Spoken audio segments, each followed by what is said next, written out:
Elle se déplace du côté court au côté jardin pour couvrir tous les angles de la nouvelle. Pour savoir et comprendre, Sophie Durocher. Et que ça bouge dans le monde de la télévision au Québec. Cette semaine, ça a brassé pas mal avec la rentrée, des personnages qui meurent, des émissions qui changent de format, des nouvelles émissions qu'on nous annonce pour l'automne. On va parler de tout ça avec quelqu'un qui est au centre de la tempête du monde de la télé. C'est Fabienne Larouche, productrice. Bonjour Fabienne, comment vas-tu? Ça va bien, ça nous change de la frontière états-unienne, etc. Hein? On a d'autres choses à dire. Tout va bien, Sophie. Voilà, on parlera pas de Trump aujourd'hui, on va parler de stats et on va parler de télé. Oui. Écoute, on va commencer, Fabienne, par cette nouvelle qui a quand même surpris tout le monde, le fait que Stat, que tu produis, évidemment, avec ton conjoint Michel Trudeau, vous produisez tous les deux cette émission-là avec Etios, à partir de l'automne de cette année, ce sera non plus une hebdomadaire, mais une émission 1 heure par semaine. Toi, t'en as tellement fait des émissions. Pourquoi ce changement-là, Fabienne? En fait, c'est une discussion qu'on a eue avec Suzanne et Marie-André. Il y a au mois d'octobre, en fait, octobre-novembre. Je te dirais novembre. Parce que Marie-André, a toujours fait des 3 années. Tu sais, elle a fait 3 ans, elle a écrit 3 ans de trop. On sait que c'est 3 ans. 3 ans de trop, 3 ans de sans rendez-vous. Et là, on arrivait à la 3e année, tu sais, de Stat.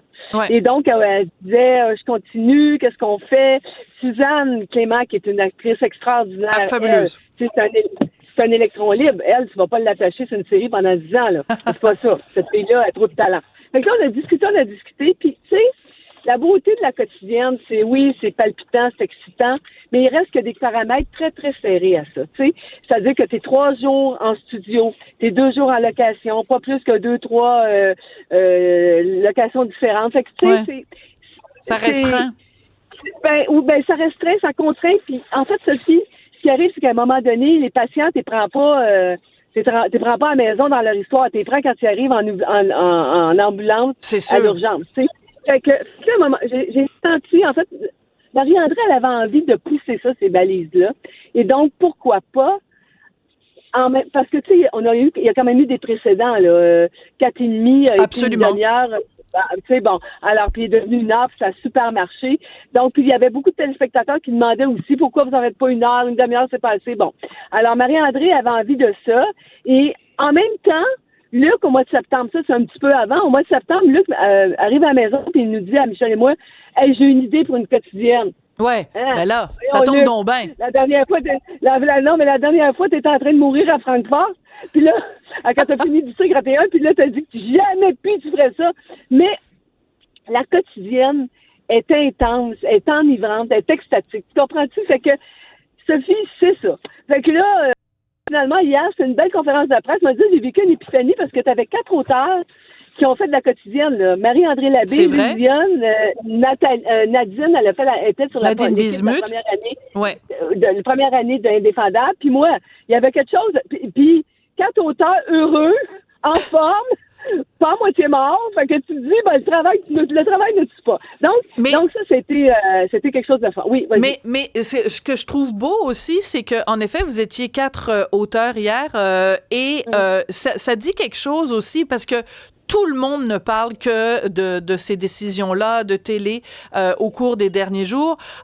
Et ça dit quand même à quel point les Québécois sont attachés à leur série et à quel point les Québécois sont attachés à leur télé.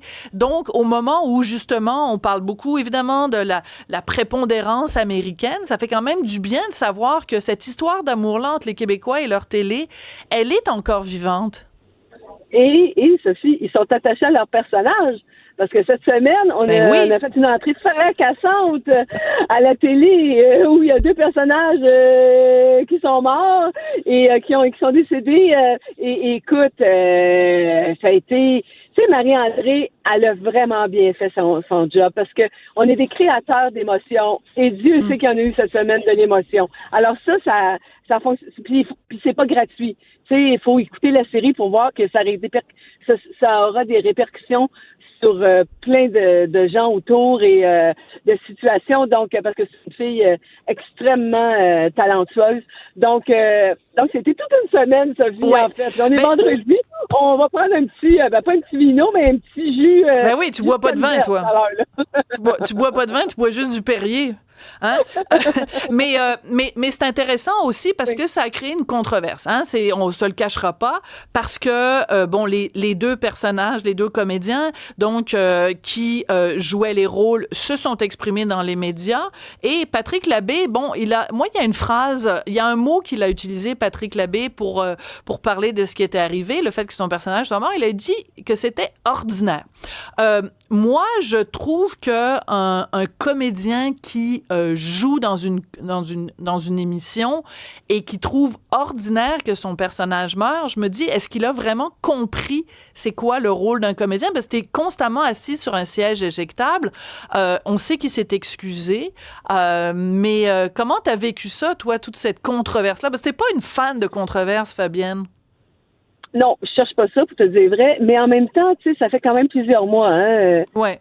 Patrick, il est décédé au mois de novembre, là. Il n'est pas décédé avant hier, là. Ouais. Tu sais, alors, Patrick, c'est quelqu'un avec... Bon, tu sais, on a travaillé tellement ensemble. Je t'avoue que j'étais un peu surprise de ça. En fait, il s'est excusé après. Donc, c'est une maladresse. Moi, j'ai pris ça comme une maladresse. En même temps, tu sais, quand Marie-André a écrit ces scènes-là, écoute, elle était tellement angoissée que Judith Sablon, elle m'a téléphoné pour me dire, écoute, Fabienne, je sais pas si ça va s'en sortir. À ce point-là? Nous, on est oui, parce que c'était... Puis là, moi, quand j'ai lu ça, j'étais bouleversée, mais puis plus encore, quand j'ai vu les premiers montages, j'ai fait « Oh my God! » J'ai eu les larmes aux yeux. Tu sais, Luc Dionne, hier, il a félicité Marie-André, parce que j'ai écouté ça cette semaine, Marie. Il dit, moi, là, j'avais le trémolo, là. Alors, elle a bien fait sa job. Maintenant, est-ce quand les comédiens reçoivent ça, c'est sûr qu'ils sont déçus, Marie-André. C'est sûr, Sophie. Ouais. C'est comme nous. Tu sais, il fait partie d'un groupe, mais oui, mais ça fait partie de leur travail. Ça veut pas dire qu'ils ont pas des réactions. C'est des humains qui reçoivent ça, mais c'était pas un rejet, bien au contraire, parce que ça, tu sais, parce que ça fait partie de notre job aussi. Quand je te dis, on est des créateurs d'émotions. Quand tu te défais de personnages, plus pour Patrick, je pense que pour Virginie, mais de personnages importants comme ça, c'est ça qui suscite l'émotion chez le téléspectateur. Si tu fais mourir, Sophie, un kidam sur le bord de la rue, personne qui va réagir. Ben oui, tout le monde s'en fout. Tout le monde s'en fout. Ben oui. Mais... Et ça, là, ce que Marie-André jouait, c'est à travers un contexte de travail où on s'entend qu'à l'hôpital, on meurt beaucoup. Nous, là, les médecins, quand il arrive quelque chose comme ça à un des nôtres, qui est si important, comment on réagit? Et laisse-moi dire que dans 2 semaines, parce qu'évidemment, on peut pas être dans un hôpital pour avoir un psychiatre à l'urgence. On a Jean-Philippe Perret qui s'en vient faire le docteur Diamond, qui est un petit peu fraîchier, en disant en affaire. C'est pas ça qu'il va être bien, moi, là, par les amis de Philippe. Oh, boy! Continue cette histoire-là. Jean-Philippe Perret va être très bon pour jouer un petit fraîchier parce qu'on l'a vu dans L'Empereur. Il était absolument fabuleux. C'est un très bon choix de comédien.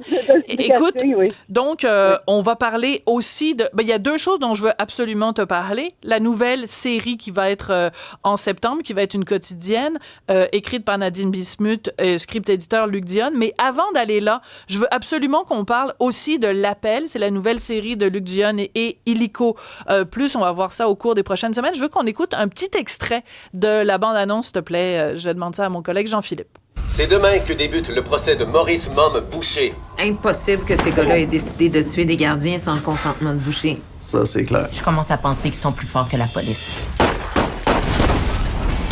Michel Auger vient de se faire tirer dans le stationnement du Journal de Montréal. Et c'est drôle parce que en ce moment même, moi, je suis dans les locaux de Cube qui sont dans les anciens locaux du Journal de Montréal. Et quand on stationne tous les jours dans le stationnement du Journal de Montréal, c'est à quelques centimètres de là où le collègue Michel Auger s'est fait tirer. Pourquoi c'est une série qui est importante? Pourquoi on devrait regarder cette série-là, Fabienne? Écoute, d'abord parce que Luc Dionne, c'est un exégète de la police, puis évidemment de ces milieux-là. Donc, il sait de quoi il parle. C'est une histoire vraie, dans le sens où France Charbonneau, tu sais, on cherche des fois des héroïnes, c'en est une. OK, cette fille-là, tu sais, moi, je suis assez courageuse dans la vie, Sophie, mais moi, j'aurais pas été faire le procès, j'aurais pas été procureur dans le procès de Montboucher pour l'envoyer, mais elle l'a envoyé en prison, mourir là, OK? C'est fou, alors, ça, c'est quand même pas... Non, c'est ça. Cette fille-là, cette femme-là, elle existe, et c'est un moment de notre histoire qui est important parce que moi, je pense que c'est un moment, là, tu vas me dire que c'est un peu chauvin, mais qui est aussi grave que quand les juges se sont fait tirer en Sicile. Absolument.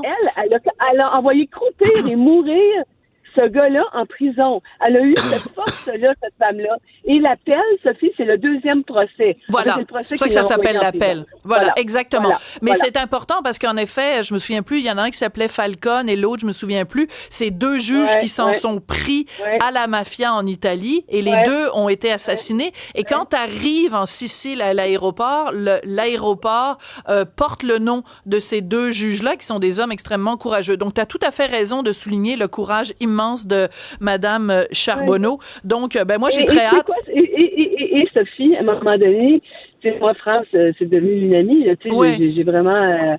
et j'aime beaucoup. Et je dis, tu sais, il n'y a pas un moment où tu as eu peur, tu sais. Ouais. Elle m'a dit, écoute, Fabienne, oui. Il y a un moment où je me suis regardée dans le miroir. Puis, OK. Moi, j'ai mené une belle vie. J'ai été... correct toute ma vie, j'ai une belle fille, j'ai un bon mari, mais s'il faut que ça arrive, ça arrivera. C'est fou. Elle a lâché prise. Incroyable. Oui, sa mère est allée voir sa mère, elle a dit tu vas nous faire tuer, ils ont été obligés de déménager sa mère. Écoute, c'est quelque chose, là. Elle a fait, Sophie, France Charbonneau, c'est une héroïne. Absolument. Et on va voir tout ça dans la série. On va voir tout ça dans la série. J'ai super hâte. Donc, très bientôt sur Illico Plus. Fabienne, juste entre toi et moi, là. Hein? Entre toi et moi, puis la boîte à bois. Ça parle de quoi, la nouvelle série de Nadine Bismuth, script-éditeur Luc Dionne? Dans quel milieu ça se situe?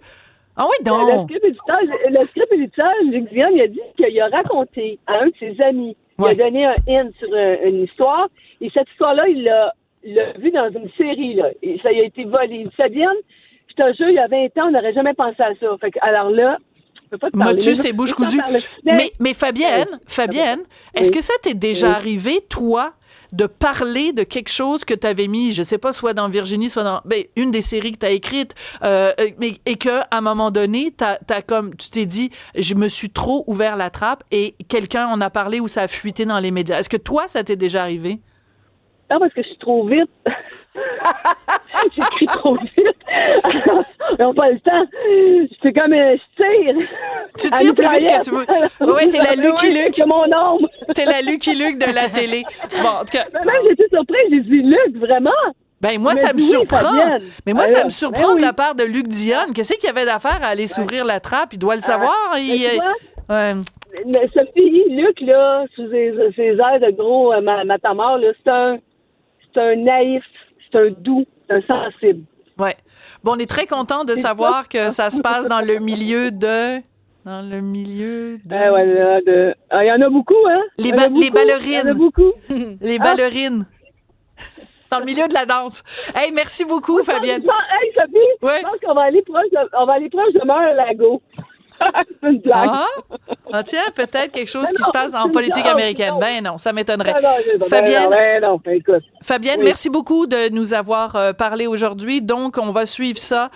Évidemment, les rebondissements dans Stat, les changements en septembre, mais aussi très bientôt sur Illico Plus, l'appel, la nouvelle série de Luc Dionne. Merci beaucoup. Passe une excellente fin de semaine. Merci. Toi aussi, bye-bye.